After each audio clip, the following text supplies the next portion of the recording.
Hi folks, how's it going? It's Friday afternoon. It's time for another GG weekend preview with myself, Chris Graham, and Ross Clarke.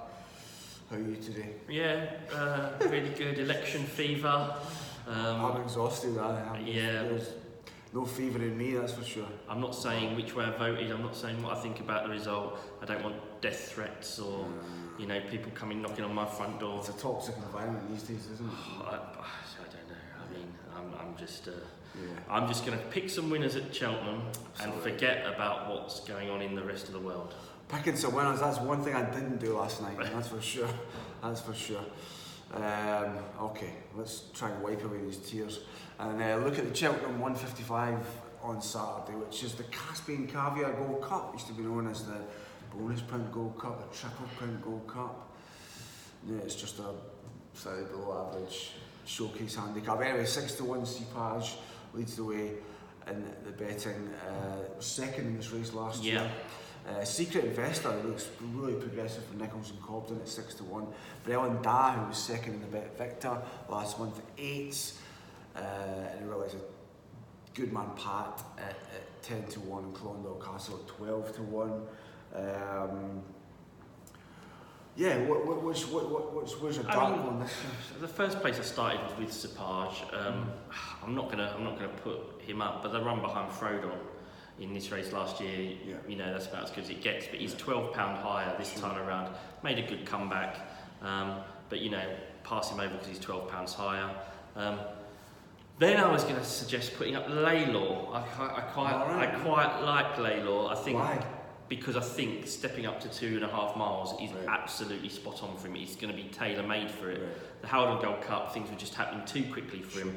Jumping didn't really stand up to scrutiny, but he stayed on again quite nicely at the end, suggesting that this trip would suit.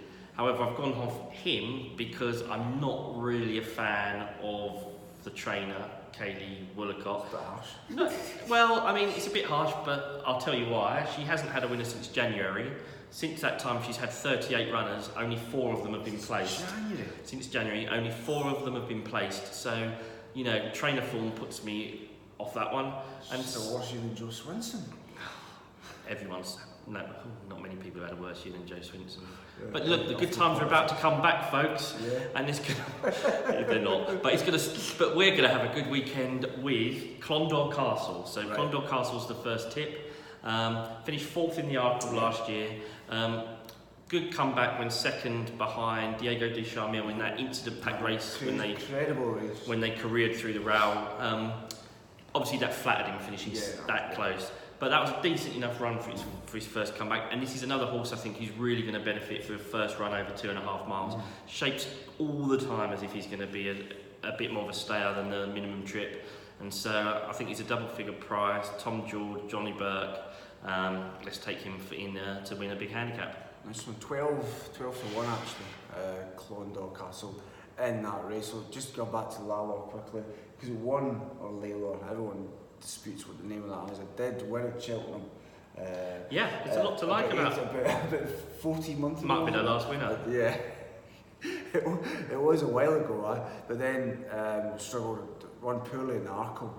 And also, I mean, I know Richard Johnson's riding for Philip Hobbs in the race, but he's Laylor's regular rider, and Laylor's a 14-1, 16-1 chance. He's riding a 33-1 shot for Philip Hobbs. Right. Another reason to put me off a new jockey, just may not know the horse as well. Sure. Right, on to the international hurdle, which for me is a much better race. It's a grade 2.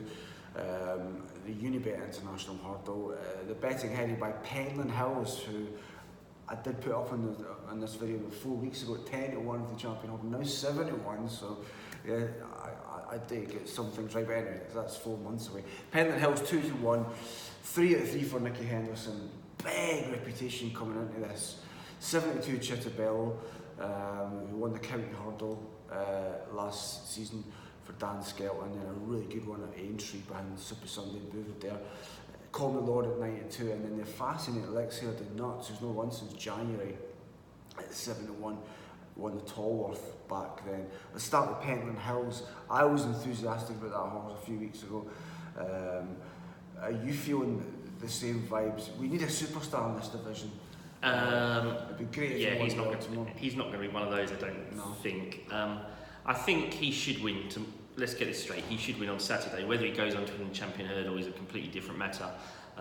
You just look at his form. Is obviously Henderson's number one now. Buvardere is probably out of the race with that timber injury, the hoof injury.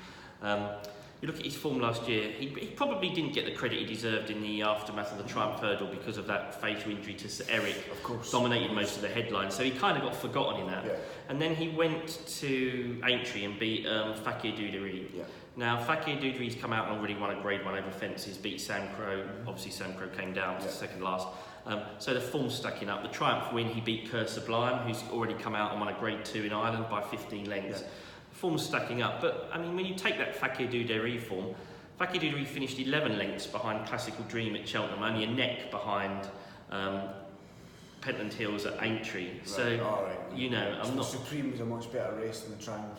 I would think the Supreme is a better race. So, going forward, I would take Classical Dream probably over Pentland Hills. But who knows? He could, until we see the limit of the ceiling of his potential. We're never going to know. So I would expect him to win on Saturday, and obviously if he wins impressively, there's every reason to think, well, he's already probably Britain's best hope of winning the race. Just keep him rolling. I do like Elixir de Nuts as well. Right. Tell us why.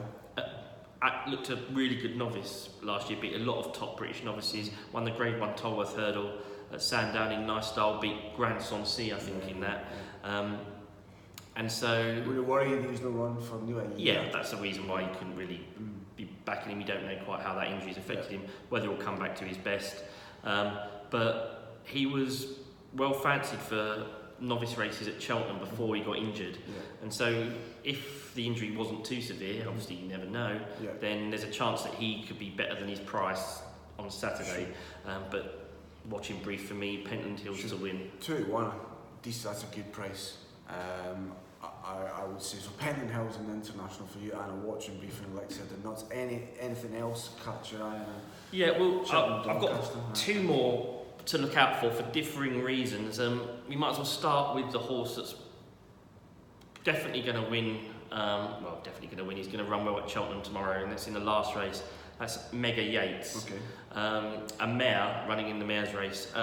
She took on the boys in a hot stayers handicap hurdle at Haydock last month, ran well, 7th, bit tired, should come on for that. Ruth Jefferson trains, she's in absolutely magnificent form, waiting patiently, ran a cracker in the Tingle Creek last week, and I think 3 of her last 6 runners have won, so she's in brilliant form. So Mega Yates is, I think, 12, 14 to 1, 14 to 1, so to take her in the last mares race.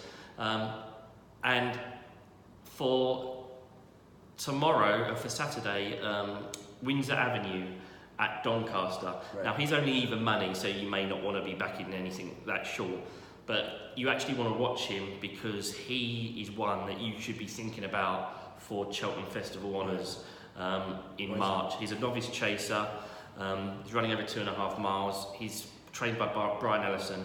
He's won his first 2 chases by a combined 34 lengths. Looked really good, and intriguingly, the reason why he's even money and not shorter is because he's coming up against Sam Spinner at Doncaster. Started his chasing career quite well. Yeah, started his chasing career quite well, but I just think we're going to find out now just how good Windsor Avenue is, and I think he's going to slam Sam Spinner. Really? Yeah, absolutely slam. You reckon? So you're really fond of this horse? Just the winning distances, or is it just the style of way he jumps, the way he travels.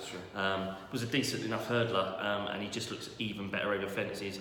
I would want Brian Ellison as well to have a Cheltenham winner. I don't know if anyone remembers Latter Longley back in the day in the Champion Chase.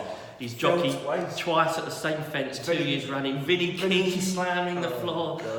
Poor old Vinnie. I wonder where Vinnie is now. He could have been a dual Champion Chase winner. He's probably, I don't know, stacking shelves somewhere. That's the game we're in. Fine margins. Do you remember the second time Moscow Flyer beat him, of course?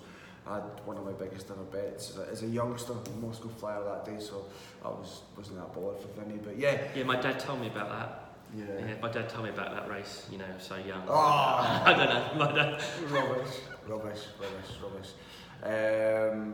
That's it, isn't it? That's it. That's it for today. we're both. I'm absolutely exhausted. I'm off to Downing Street to wave my Union Jack flags. Chris is going back to Scotland to wave his SNP flag and call for independence. Oh yes. We shouldn't be talking politics on this, but anyway, let's call it quits. Have a great weekend and enjoy the racing.